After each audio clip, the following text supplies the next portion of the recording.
Bonjour, bienvenue dans ma bibliothèque. Nous sommes à Montréal le 2 mai 2014. Mon nom est Bruno Lalonde. Imaginez donc aujourd'hui, je vous entretiens de hockey sur glace. Eh oui. Je pense bien que c'est la première fois que je vous entretiens d'un tel sujet. Mais, tout d'abord, petite contextualisation, rappel de certains faits historiques.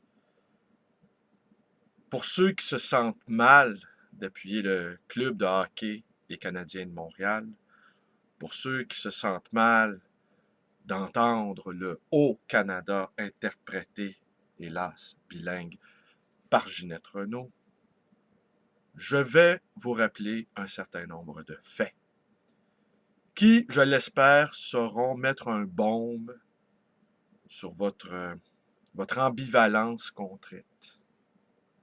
Premièrement, on rappelle qu'au début de l'histoire du Canada, nous étions les Canadiens. Les Canadiens. Après une génération, transplantés en territoire nord-américain, les souches normandes et bretonnes sont devenues canadiennes. Bien plus tard, les Anglais sont arrivés et par la suite, encore un peu plus tard, il y a eu la fusion du Bas et du Haut-Canada. Les Anglais, pour se distinguer des Américains, sont devenus les Canadiens anglais et nous sommes devenus les Canadiens français. Il n'y a pas si longtemps, les vieux fédéralistes, qui sont morts aujourd'hui, qui ont voté pour le non en 1980, parlaient du Canada, des Canadiens anglais, en les appelant les Anglais. Et ils se disaient Canadiens et attachés à ce pays que nous avions fondé. Alors, il n'y avait pas de malice ni d'arrière-pensée chez ces Canadiens qui voyaient l'autre comme un Anglais. Je rappelle aussi que donc nous étions Canadiens, Canadiens français, et nous sommes devenus Québécois aux alentours des années 60 avec la montée de l'option indépendantiste québécoise. Nous sommes devenus des Québécois. Et là, nous sommes en train de devenir des Québécois francophones. Notre champ se rétrécit sans cesse. Mais je rappelle ici que le Haut-Canada a été joué, chanté, interprété la première fois en 1880 lors du Congrès des Canadiens français d'Amérique, lors de la Saint-Jean-Baptiste. Le Haut-Canada, paroles et musique, paroles Basile Routier, musique Calixa Lavallée, était un hymne patriotique canadien-français. Allez relire les paroles, il y est question, entre autres choses, du fleuve Saint-Laurent. La feuille d'érable, qui était verte à ce moment-là, était le symbole des Canadiens français. On rappelle ici que l'hymne national au Canada a été adopté en 1980, une petite quarantaine de jours après la défaite historique des indépendantistes en mai 80. Alors quand Ginette Renault chante le Haut-Canada, elle chante un vieux chant patriotique canadien-français. Ne perdez pas ça de vue. C'était à nous. Ils nous ont piqué nos symboles, ils nous ont piqué notre identité par envie et par jalousie. Et bien souvent, on dit que les Québécois d'expression française, lorsque mis en présence avec d'un anglophone, ils se mettent à parler anglophone, anglais. Mais moi, à ma librairie, je parle en français à tout le monde, même avec les gens d'expression anglaise. Et j'ai constaté cela depuis très longtemps. Beaucoup d'entre eux connaissent la... D'abord, ils s'adressent à moi en anglais, je leur réponds en français. Et rapidement, je réalise qu'ils parlent la langue française. Et à ce moment-là, ils sont ravis de parler français. Ils sont ravis de parler français et ils voient là, de ma part, non pas un geste d'arrogance ou de mépris, mais un geste d'estime et d'amitié. Je partage ma langue avec eux. Il est bien possible qu'au fond, nous n'avions jamais souhaité que les Anglais parlent notre langue. Avez-vous déjà songé à ça?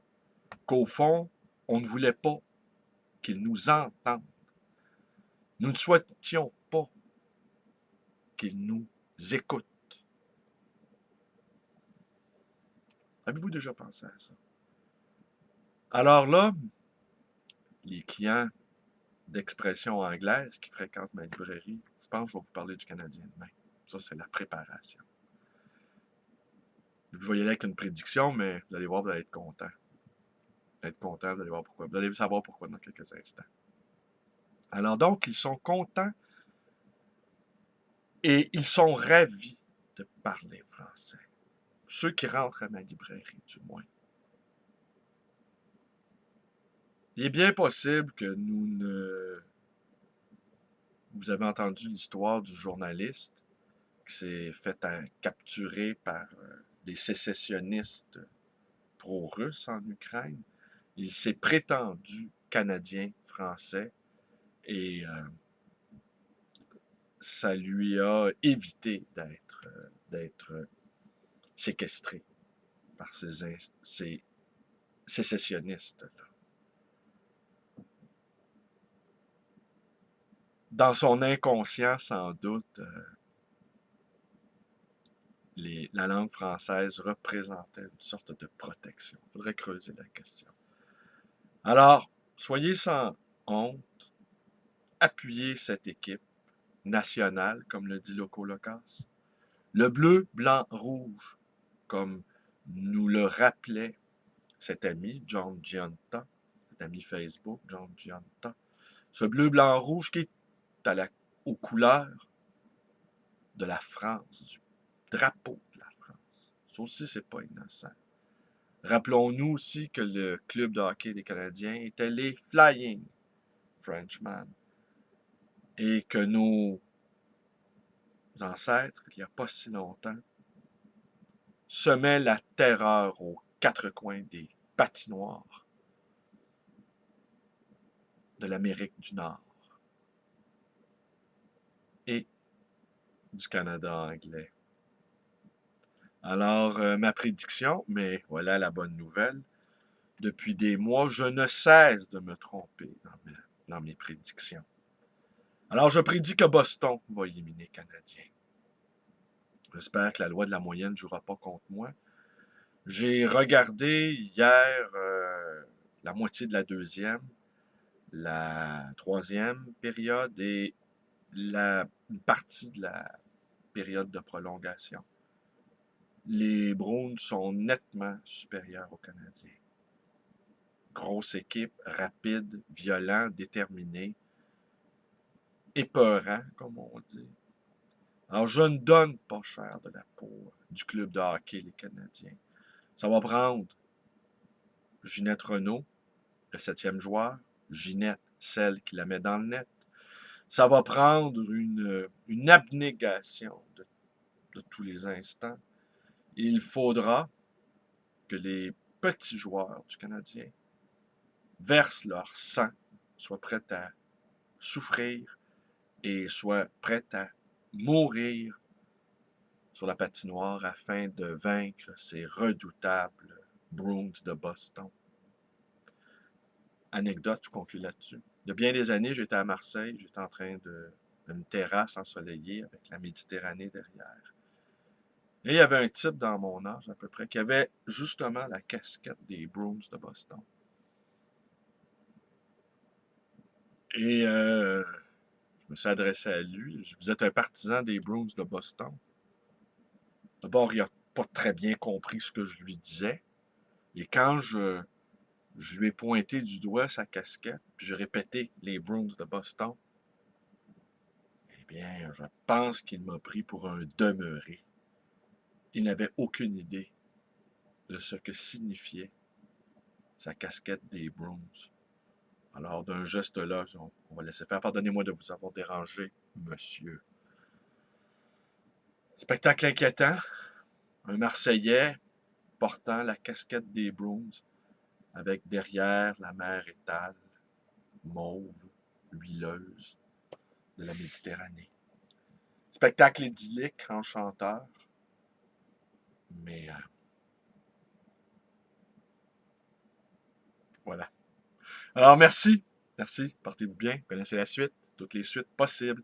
Ma page Facebook. Vous pouvez aller la visiter. Je ne sais pas si je vous conseille de devenir un ami. Je suis un hyperactif. Je suis un hyperactif seulement tôt le matin. Après ça, vous avez la paix.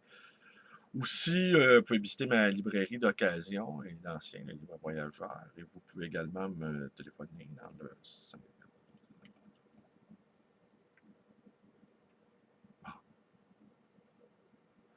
Et vous pouvez également vous abonner à ma chaîne. Allez, portez-vous bien. Bonne journée. Go, Habs, go. Ça, c'est les habitants. Encore un autre vieux nom qu'on nous avait donné. Nous, les habitants. Pas parce que nous étions des attardés. Parce que nous étions enracinés dans ce sol.